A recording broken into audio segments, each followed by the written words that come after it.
Hello, everyone. So I have a lot I'd like to cover today. Two topics in particular that I think need to be addressed now after recent events. So we tear gassed migrants at the border, and I'll get back to that in a second.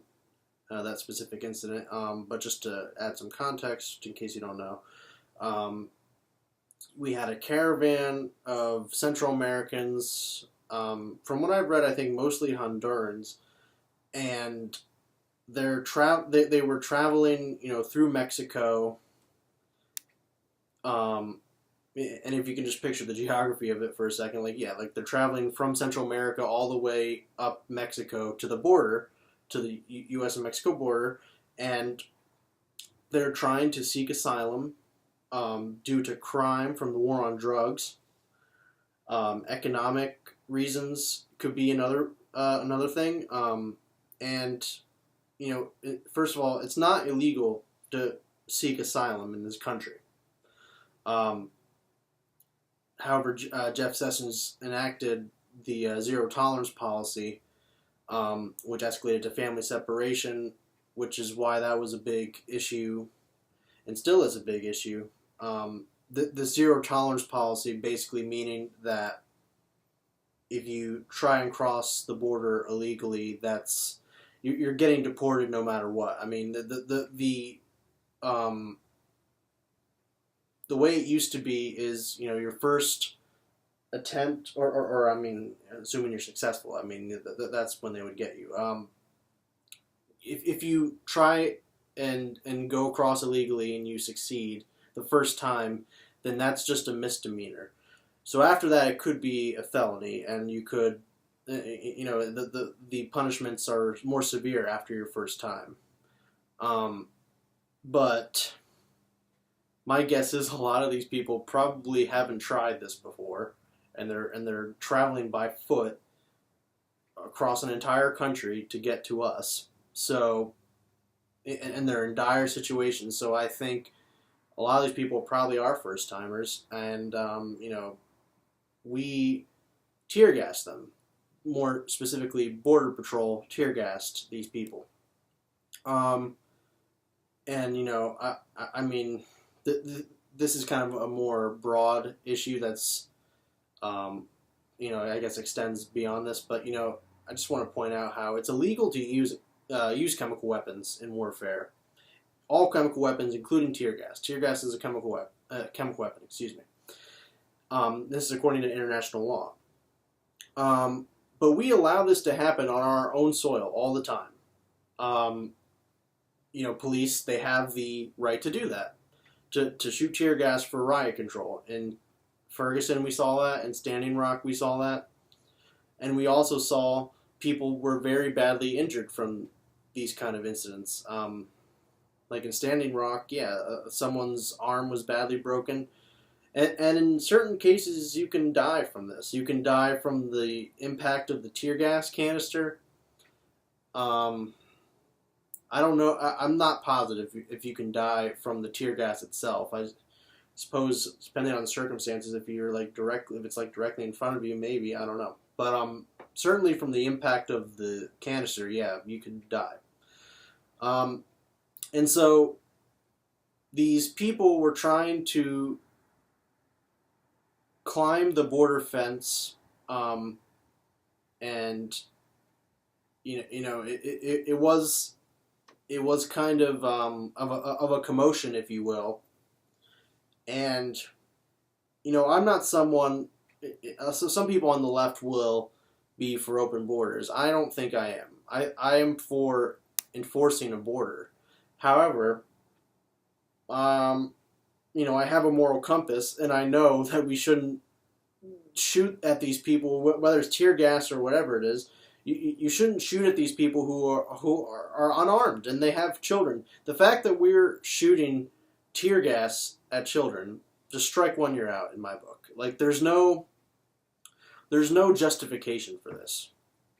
These people were not, they were throwing rocks, maybe, like that's the reason that you're gonna stand by for possibly, you could have easily killed these kids, and I'm sure a lot of people got hurt as a result of this.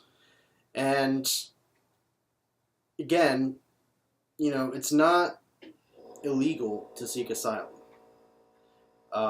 Bernie Sanders was on CNN and said that not all of these migrants have a credible claim to asylum, which I agree with.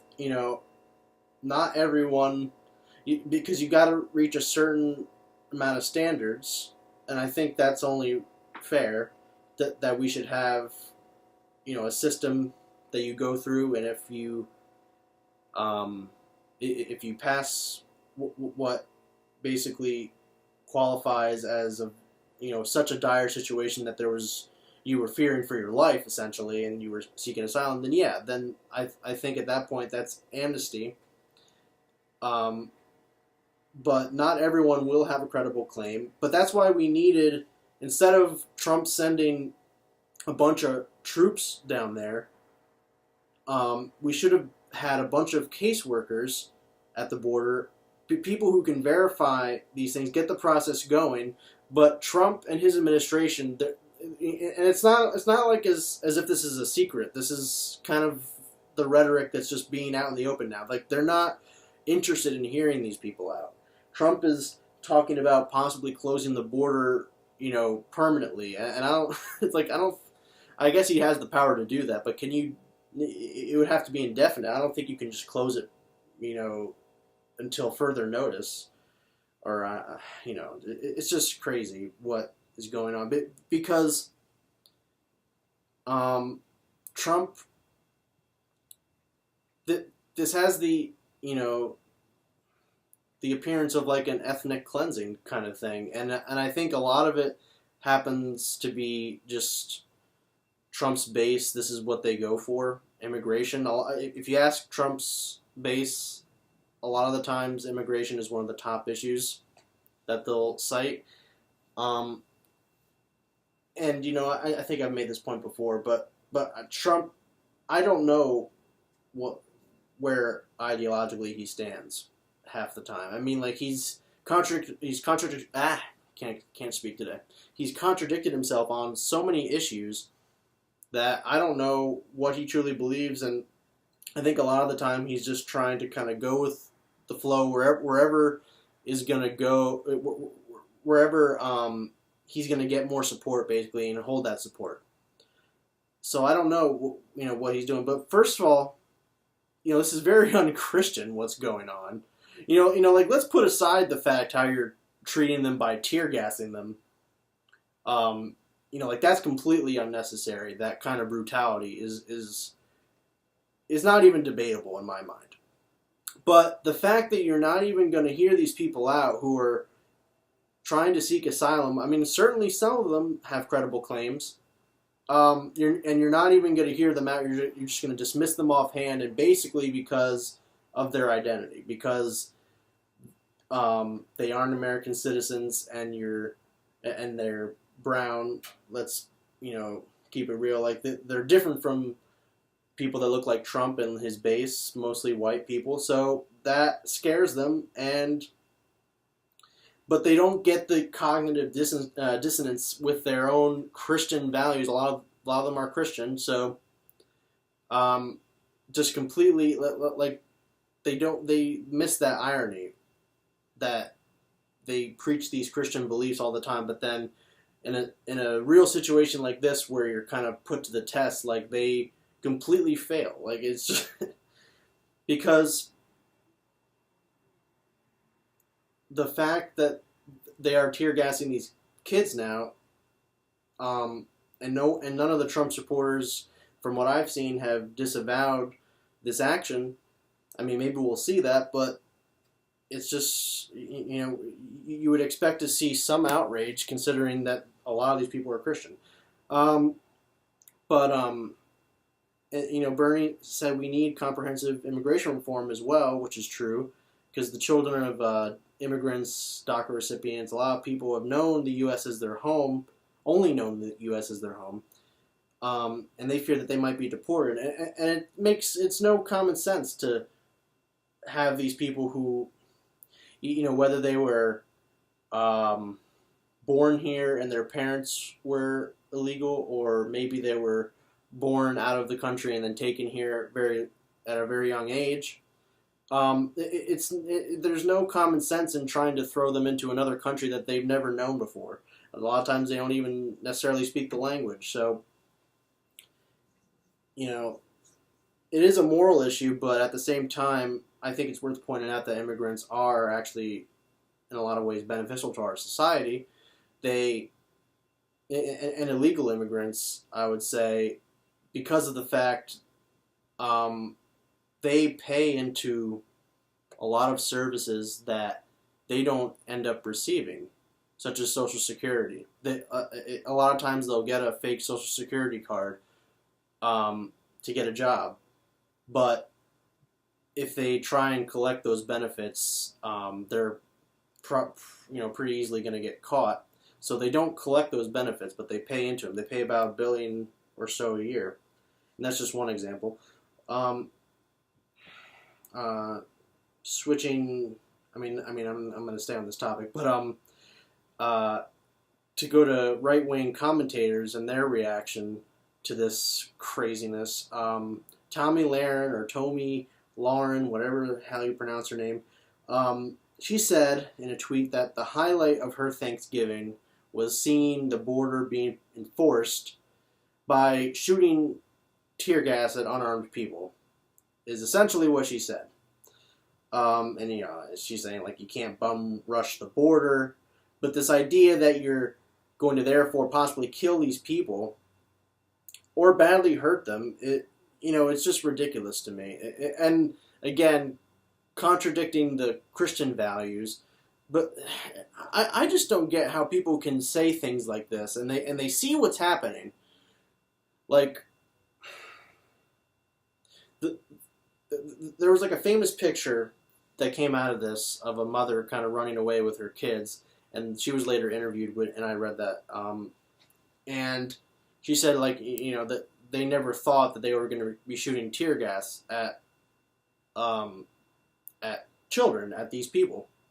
And this is kind of the point I want to make. Like, the fact that happened, it's really horrible. I don't want to downplay that at all. Like, the fact that the Border Patrol did that is very horrible, and I don't condone it at all. Does it surprise me? I don't know that it surprises me that much. Because I live in this country and I see all the horrible things that happen all the time.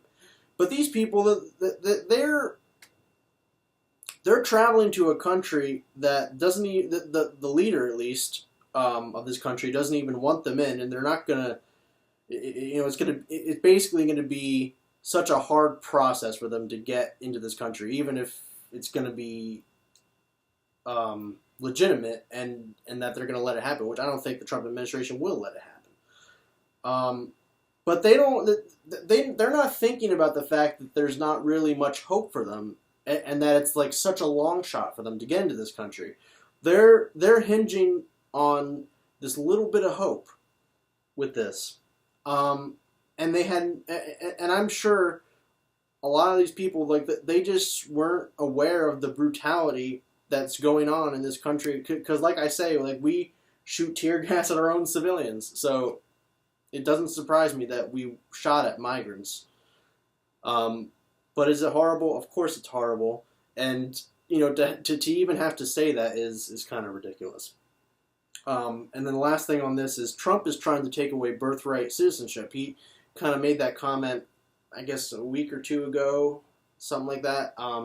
And he was saying he was going to try and do it via executive order, and he said he's able to do that. Like, his legal experts or something told him that. Well, I don't know if they were that good legal experts then, because, it is basically in the Constitution. It's there. A lot of times you get hung up in the wording with these kind of things, but it's always been kind of assumed in this country that you have birthright citizenship.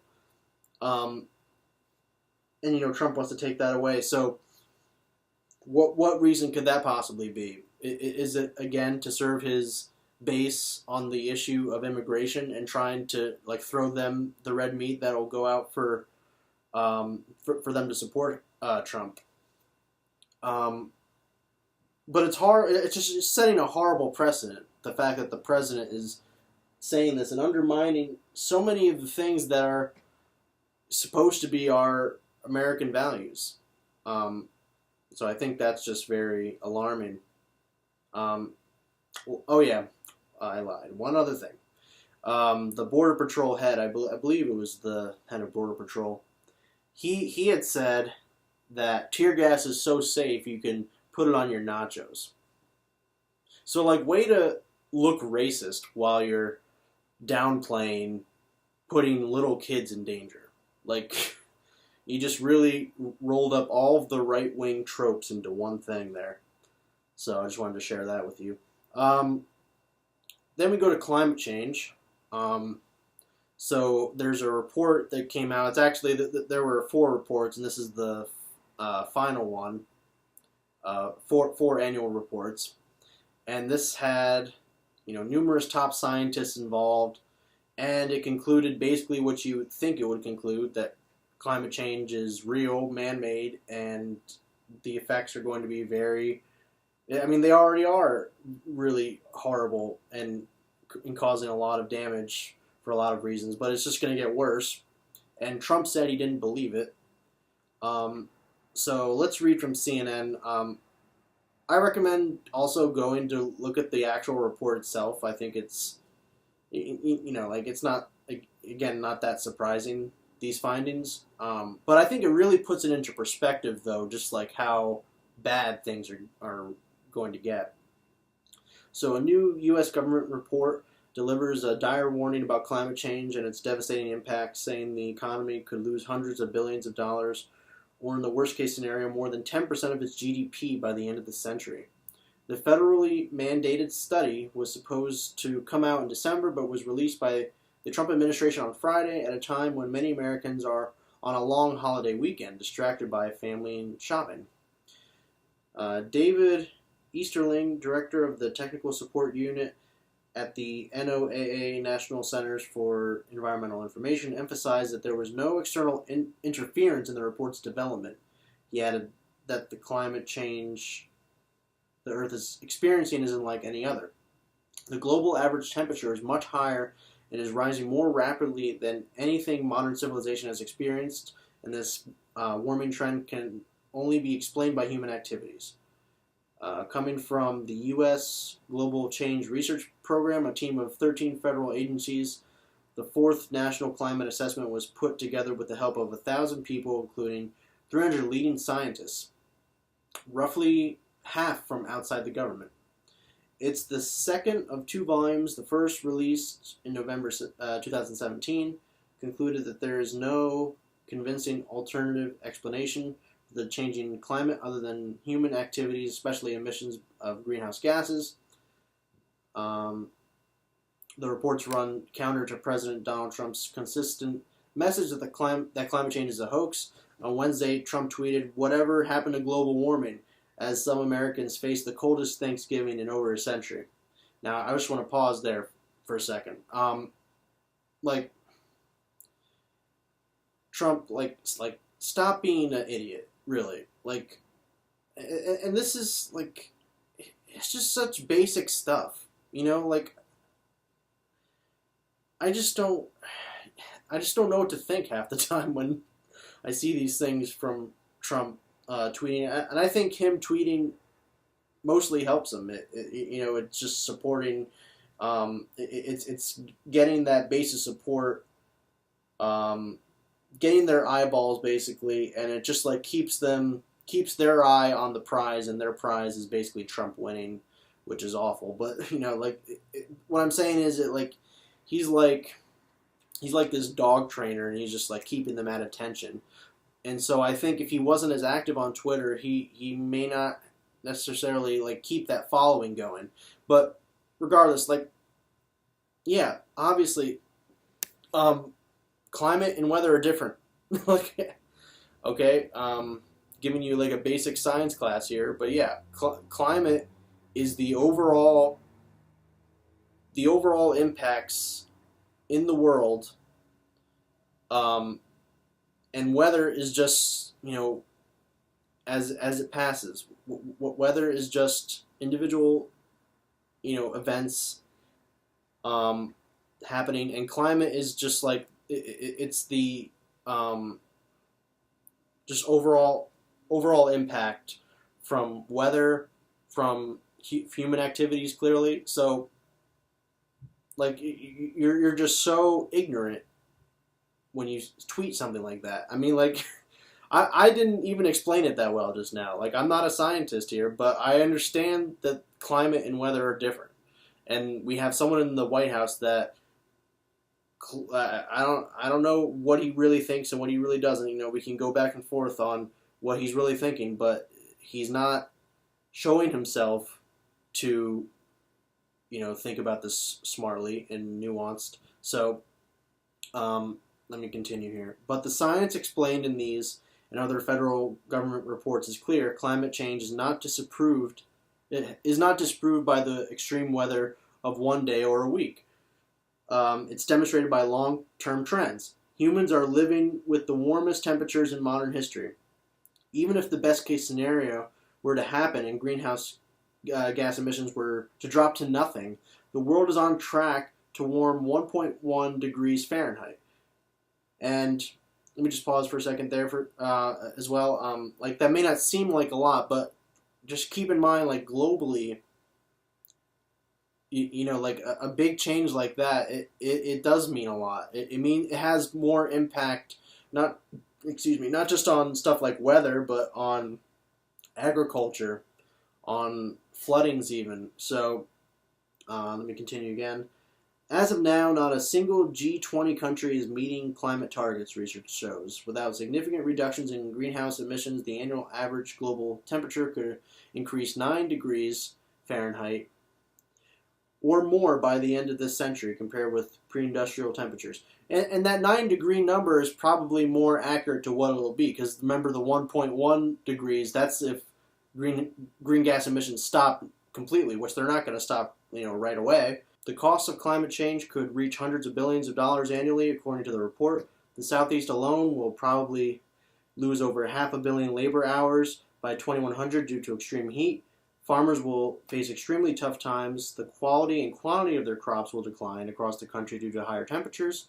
Drought and flooding. In parts of the Midwest, farmers will be able to produce less than 75% of the corn they produce today, and the southern part of the region could lose more than 25% of its soybean yield.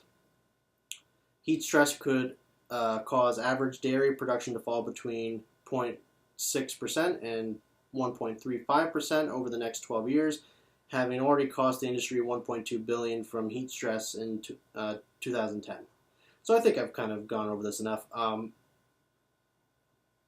My kind of take when it comes to stuff like this, I honestly think climate change will kind of force us to reprioritize our economy, in the sense that we're not going to be able to have these big industries anymore. So it's, like the profit structure, and depending on what industry it is specifically, like look at oil and fossil fuel, obviously it's not going to be tenable to keep that as for profit, and you can just have companies do whatever they want. So the fact is, and I mean, this is just speculation on my part, but you can't have, you at least have to have a priority to limit greenhouse emissions, which we aren't reaching the threshold as much. So we need to be doing more on that front, and I think private industry contributes to this, and we just don't have the controls on that as much. I mean, like, it'd be different if we had better regulations, if we could control these things better, but because of our system, I mean, I don't think it's allowing for that. Like, there's always this kind of argument that, like, oh, like big business has their rights too, and so we have to forget about the detrimental effects and just pay attention to the fact that like we live in a capitalist system, and we can't hinder the rights of big business to do kind of what they want. And not to say that they do whatever they want. I mean, they kind of do, but um, the idea that the less government intervention, the better for them, and that's better for the economy. Um, we need to be looking at stuff like Ocasio-Cortez's talking about a Green New Deal that will be spearheaded by the government, and I think private industry could be involved in that too. But we need to reprioritize ourselves, and tell ourselves we need to be thinking about the future, not just be thinking about right now, like the fact that a lot of big corporations like GM, they're shutting down their job, a lot of factories in this country, and a lot of corporations, they just kind of shut out workers in this country in general, and I want those people to have jobs back, but I think the type of jobs does matter at the end of the day. Like if you look at coal, same thing. Like those jobs are kind of going away, and they voted for Trump largely because he thought he would bring them back. But I think we need to actually give them a new job set. We need to give them a new skill set. I mean, something that will contribute to the economy, but not also harm the planet. And we're just, in the short term, we're not seeing that under this administration at all. So that's unfortunate, but I think people like Alexandria Ocasio-Cortez are showing the light for hopefully what the new generation will fight for, and what they can hopefully try and pass at some point.